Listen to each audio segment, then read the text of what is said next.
kasih Anda masih bersama kami di Kompas Sulsel, saudara. Di sesi dialog kali ini kita akan membahas terkait dengan ujian KPU Makassar. Nah, memang tidak lama untuk pemilihan Wali Kota Makassar dan Wakil Wali Kota Makassar kini telah memasuki masa kampanye. Namun di awal masa kampanye ternyata ada satu pasangan calon yang menggugat KPU. Apa sebenarnya gugatannya? Kita akan bahas bersama dengan narasumber kita sudah hadir di studio. Yang pertama adalah Pak Abdullah Mansur, Komisioner KPU untuk Divisi Teknis. Selamat pagi, Pak Mansur. Pak Abdullah Mansur, apa kabar? Baik. Sudah hadir juga Pak Wahid Hashim Lukman, masih dari Komisioner KPU Makassar untuk Divisi Hukum ya Pak ya? Apa kabarnya Pak? Sehat. Tapi kayaknya memang sibuk ya, sudah masuki masa kampanye sekarang. Dan tiba-tiba sekarang ada gugatan ke KPU. Saya mungkin ke Pak Wahid dulu, Pak. Baik. Apa bentuk gugatan dari salah satu pasangan calon ini? Iya, baik. Pada tanggal 12 kemarin kan kita sudah menetapkan pasangan calon melalui keputusan KPU Makassar nomor 35 tentang penetapan pasangan calon wali kota dan wakil wali kota pada pemilihan wali kota dan wakil wali kota Makassar tahun 2018. Di sana kita menetapkan dua pasangan calon. Baik. Ya, yang pertama Insinyur Muhammad Ramdan Pomanto dan Indira Mulyasari Paramastuti. Lalu kemudian pasangan kedua itu yang kita tetapkan Bapak Munafri Arifuddin dan Dr. Gigi Rahmatika Dewi. Baik. Nah, setelah penetapan itu, lalu kemudian ada, ya kita menyebutnya sebagai keberatan. Atau mungkin dijadikan sengketa keputusan kita ini. Karena ya diduga atau dianggap bahwa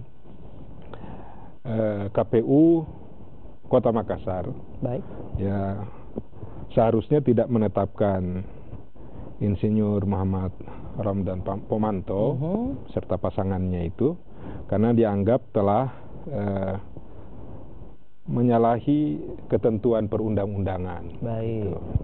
Yang mana yang disalahi, yang dianggap salah itu ya penggugat mengatakan bahwa selaku petahana ya Pak Insinyur Ramdan Pomanto ini sudah melanggar ketentuan pasal 71 ayat 3 Undang-Undang nomor 10 tahun 2016 tentang pemilihan gubernur, wakil gubernur, bupati, wakil bupati, wali kota dan wakil wali kota.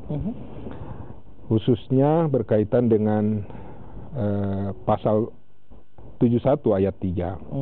Di sana disebutkan bahwa gubernur atau wakil gubernur, bupati atau wakil bupati, wali kota atau wakil wali kota dilarang menggunakan kewenangan, program dan kegiatan yang menguntungkan atau merugikan salah satu pasang calon baik di daerah sendiri maupun di daerah lain dalam kurun waktu 6 bulan. Baik. Ya. Sebelum tanggal penetapan pasangan calon sampai penetapan pasangan calon terpilih. Selain itu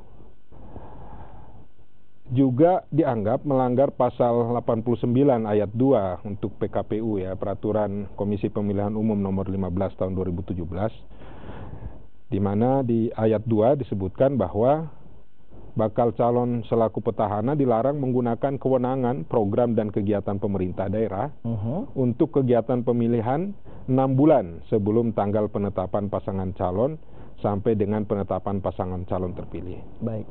Nah, jadi pemohon itu mengajukan dugaan bahwa Insinyur Muhammad Ramdan Pomanto selaku petahana telah menggunakan kewenangan program kegiatan pemerintah daerah ya yang dianggap menguntungkan itu. Nah, antara lain apa saja? Yang pertama, pembagian HP ya, kepada RT dan RW. Lalu yang kedua, pengangkatan tenaga kontrak kerja waktu terbatas. Dan yang ketiga, penggunaan tagline Makassar 2 kali tambah baik. Baik. Ya. ini yang dianggap sebagai menguntungkan petahana dan merugikan pemohon. Nah, pemohon dalam hal ini pasangan Munafri Arifuddin dan Ibu Rahmatika. Ya, demikian. Ya. Baik, itu 3 poin yang mungkin menjadi poin dari gugatan ya, yang dianggap sekali lagi merugikan penggugat namun menguntungkan sang petahana. Oke. Diduga seperti itu ya. Seperti itu. Tapi kalau misalnya dari segi teknis dulu, mungkin saya ke Pak Abdullah Mansur ya, karena lebih ke teknis, defisit teknis. Sebenarnya bagaimana teknis sebenarnya dan mengapa sang penggugat menganggap ini bisa digugat seperti itu? Baik, jadi apa yang dilakukan oleh tim pemohon, jadi bahasanya bukan gugat ya. Baik. Ya. Tadi bahasanya apa yang dimohonkan oleh pemohon terkait dengan sengketa di Panwaslu Kota Makassar itu sebenarnya kalau di jawaban kami, Baik. ketentuan memang ada diatur seperti yang disebutkan oleh Pak Wahid tadi di pasal 71 ayat 3 Undang-Undang Nomor 10 2016, kemudian di PKPU nomor 15 tahun 2017 di pasal 89 ayat 2 tadi itu memang ada disebutkan seperti itu. Tapi kemudian terkait dengan teknis kemudian kaitannya dengan penetapan, apa yang kami lakukan di KPU Kota Makassar terkait dengan penetapan kami di tanggal 12 Februari yang lalu itu, kami sudah melalui proses yang ada. Ya. Jadi dengan proses yang ada, kemudian syarat-syarat administrasi yang dipenuhi oleh kedua pasangan calon ini, mulai dari tahap kalau melalui jalur perseorangan itu memasukkan berkas dukungan, kemudian kita sudah verifikasi administrasi, kemudian verifikasi faktual, semuanya sudah memenuhi syarat, kemudian lanjutkan ke pendaftaran, kemudian di pendaftaran itu dua pasangan calon ini, karena kebetulan cuma 2 pasangan calon, baik yang jalur perseorangan maupun jalur usungan partai politik. Setelah kami verifikasi semua berkas dan dukungan, kami anggap semua sudah memenuhi persyaratan. Baik.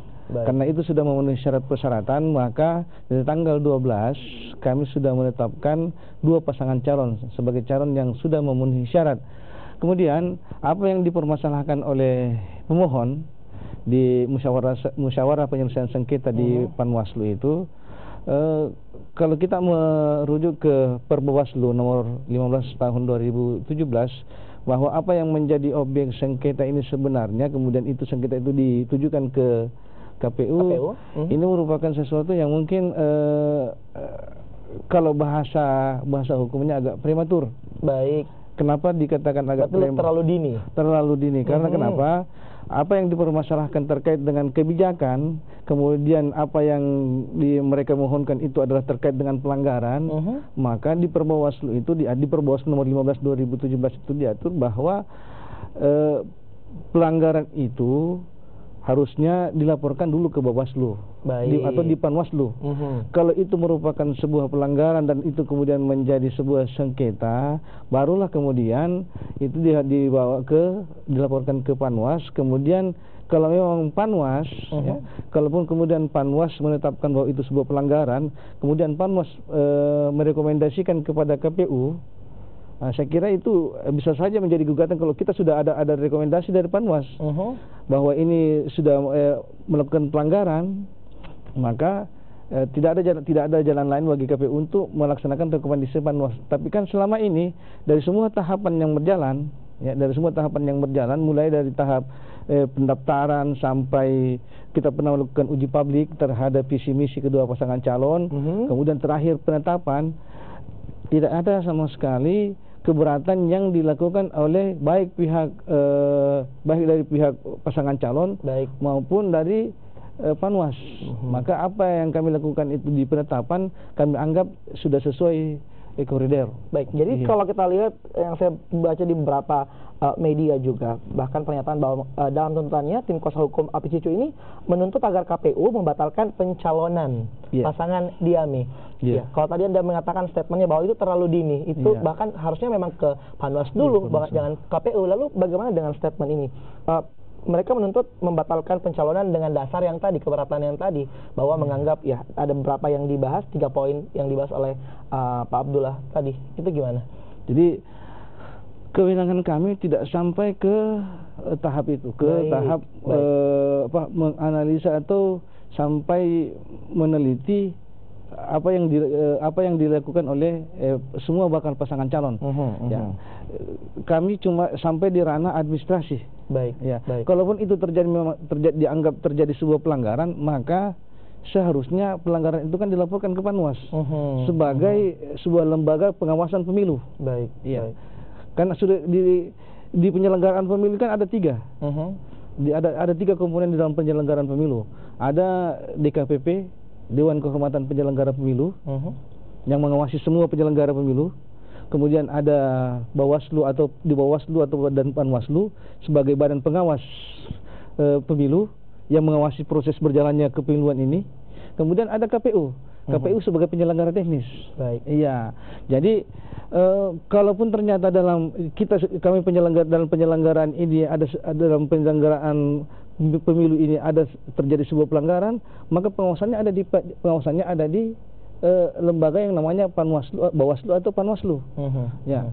Kemudian ketika terjadi pelanggaran, ya yang dianggap sebuah terjadi pelanggaran, ini kan dalam pengawasan Panwaslu. Kemudian Panwaslu memeriksa dan betul terjadi sebuah pelanggaran, maka yang seperti saya katakan tadi, Panwaslu atau Bawaslu mengeluarkan rekomendasi kepada KPU. Kemudian kalau sudah ada rekomendasi Panwaslu atau Bawaslu kepada KPU, maka tidak ada alasan KPU untuk tidak mengeksekusi apa yang menjadi rekomendasi dari Panwaslu atau Bawaslu itu. Dan sekali lagi memang dianggap ini prematur, terlalu dini, karena awalnya pada saat sebelum penetapan sudah ada uji publik, dianggap tidak ada masalah, sampai dengan penetapan calon juga dianggap tidak ada masalah. Tiba-tiba sekarang muncul gugatan ini atau keberatan ini dianggap itu, dan itu dianggap salah alamat, harusnya salah alamat. Baik, nah kira-kira bagaimana sih langkah yang dilakukan oleh KPU juga untuk memberikan, ya tentunya karena ini adalah suatu gugatan, tentu ada langkah-langkah dari KPU sendiri untuk tim yang menggugat. Kita akan bahas usai jeda, tetap di Kompas Sulsel.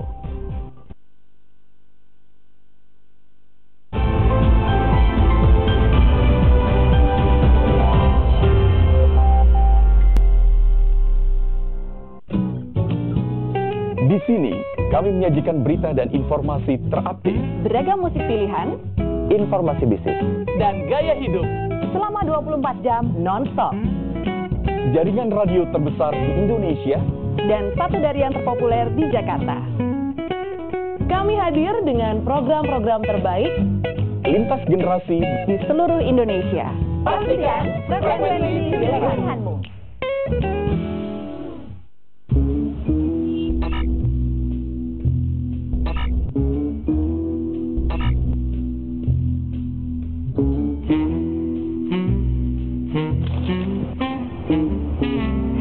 Stop menyebarkan berita bohong atau hoax karena Anda bisa terkena pasal 28 tentang Undang-Undang ITE. Hentikan menyebarkan berita bohong dan bijaklah mengelola media sosial.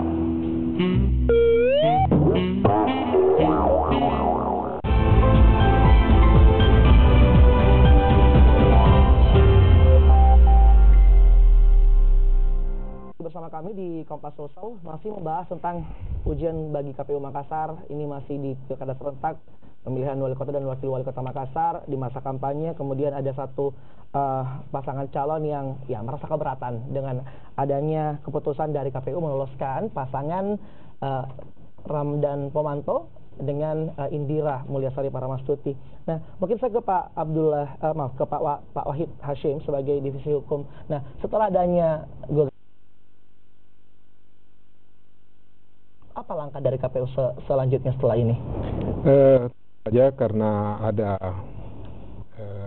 keberatan ini, lalu kemudian kami mendiskusikan dengan teman-teman komisioner, lalu kemudian kami menunjuk kuasa hukum. Ya, dalam hal ini Ibu Marhumah Majid SH beserta Pak Waludin untuk mendampingi proses dan langkah-langkah yang akan kita tempuh dalam proses menghadapi musyawarah Baik. Ya, musyawarah yang tengah berlangsung. Baik. Saat ini setelah sejak di tanggal 18 itu kegiatan musyawarah pertama dijadwalkan waktu itu penyampaian permohonan. Setelah kita mendengarkan, lalu kemudian kita di tanggal 19 ada agenda untuk menyampaikan jawaban. Kita sudah menyampaikan jawaban itu. Apa yang disampaikan KPU secara garis besar? Secara garis besar seluruh yang disampaikan tadi Pak Abdullah Mansur itu telah dijelaskan dari baik. Ya, penjabarannya di situ yang jelas bahwa sepanjang proses pencalonan kita sangat terbuka, kita sangat transparan. Setiap langkah-langkah itu disaksikan oleh Panwas. Jadi kalaupun di masa-masa itu ada keberatan, tentu saja sudah tersampaikan lebih awal, tetapi sampai dengan penetapan tidak ada permasalahan yang kemudian akhirnya mengganggu proses penetapan itu. Berarti sekarang sudah ditangani oleh Panwas? Ya, sekarang sedang dalam proses musyawarah ini, yang kemungkinan besok itu penyampaian saksi-saksi ya, Pak Abdullah Mansur. Kita sudah menyampaikan juga alat bukti dan seterusnya, sampai nanti kita akan mendengarkan bagaimana keputusan dari Panwas mengenai hal ini. Baik, jadi sudah ditangani Panwas sekarang, kemudian juga baik dari KPU ataupun dari tim pasangan calon juga sudah ada masing-masing bukti-bukti yang diberikan ya. Oke. Nah Pak, ketika ini sudah menjadi ditangani oleh Panwas, ini secara umum apakah mengganggu tidak sih proses-proses untuk Pilwali Makassar sendiri? Apalagi kan sudah memasuki tahapan kampanye gitu. Ini mengganggu nggak sih Pak?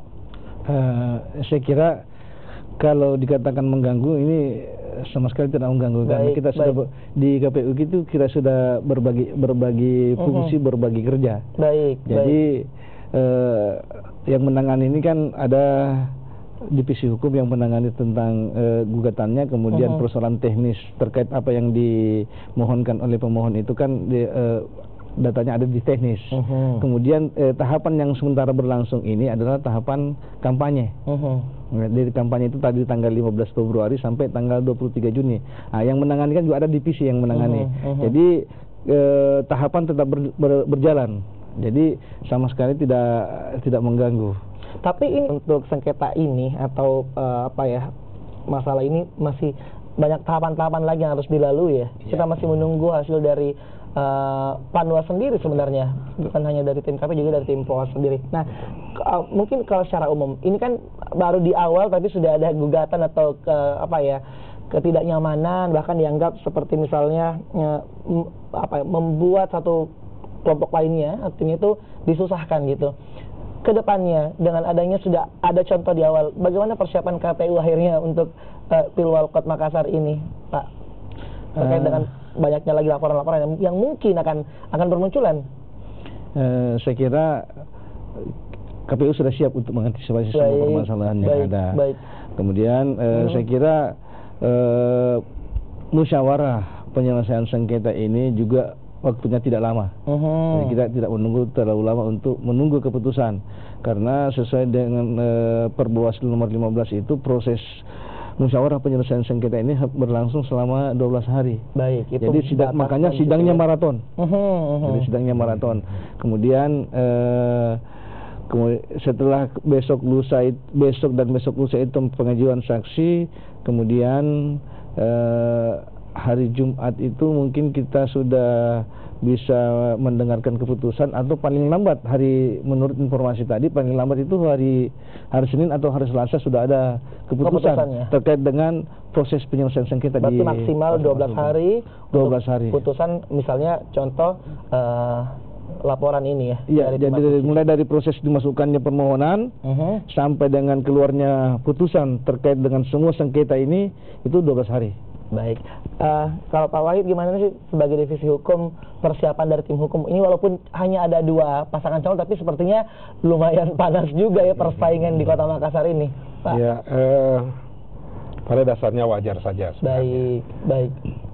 Saking wajarnya tahapan juga sudah memuat jadwal-jadwal kita untuk menghadiri. Ada jadwal waktu yang sudah ditetapkan untuk kita menerima baik tanggapan atau gugatan atau mungkin berupa sengketa terhadap hasil keputusan yang kita keluarkan, dan itu sah-sah saja, itu dimungkinkan saja gitu. Ya, jadi intinya bahwa mudah-mudahan dengan proses-proses pilkada yang berjalan dan dimungkinkannya setiap termasuk masyarakat, jika secara umum ada tanggapan dari masyarakat tentang kegiatan-kegiatan tahapan pemilu yang tidak bersesuaian dengan ketentuan yang berlaku, tentu saja bisa disampaikan, dilaporkan, agar kita juga selain dapat kontrol dari masyarakat, kita juga terus mengedepankan bagaimana kita ada di dalam track yang benar, dalam aturan-aturan dan perundang-undangan yang ada, supaya kita terus di situ juga. Kami berterima kasih tentu saja jika ada hal-hal seperti itu, sehingga kita berharap bahwa pilkada di Kota Makassar untuk tahun 2018 ini dapat berjalan secara demokratis.